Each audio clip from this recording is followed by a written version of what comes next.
தமிழ்நாட்டில் மீண்டும் சாதிவாரி கணக்கெடுப்பு தமிழ்நாடு அரசு நடத்த வேண்டும்னு கோரிக்கை வலுத்திருக்கிறது.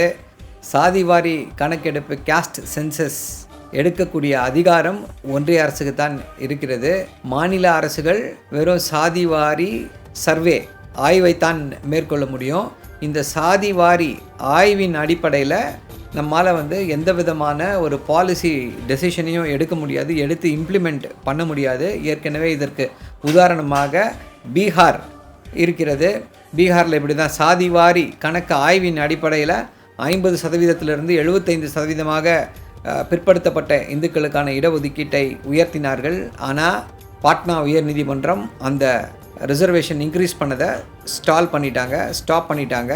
ஏன்னா சாதிவாரி கணக்கு ஆய்வு ஒரு சரியான முறை அல்ல, சாதிவாரி கணக்கெடுப்பு கேஸ்ட் சென்சஸ் தான் சரியான முறை அப்படின்னு சொல்லி ஏற்கனவே சொல்லியிருக்காங்க. இந்த சாதிவாரி கணக்கெடுப்பை நடத்த வேண்டியது ஒன்றிய அரசு மட்டும்தான்.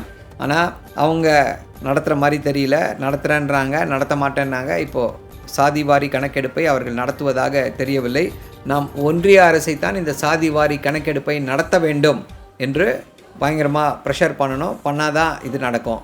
இந்த கணக்கு ஆய்வினால் ஒரு அப்ராக்சிமேட் நம்பர்ஸ் தெரியும் நமக்கு. பட் தமிழ்நாட்டில் ஆல்ரெடி 69% ரிசர்வேஷன் இருக்குது. அதனால் இந்த கணக்கு ஆய்வினால் ஒரு பெரிய பலன் ஏற்படாது. பட் கணக்கெடுப்பு, சாதிவாரி கணக்கெடுப்பு ஒன்றிய அரசு நடத்தினால் அதனால் பல பலன்கள் கண்டிப்பாக நடக்கும்.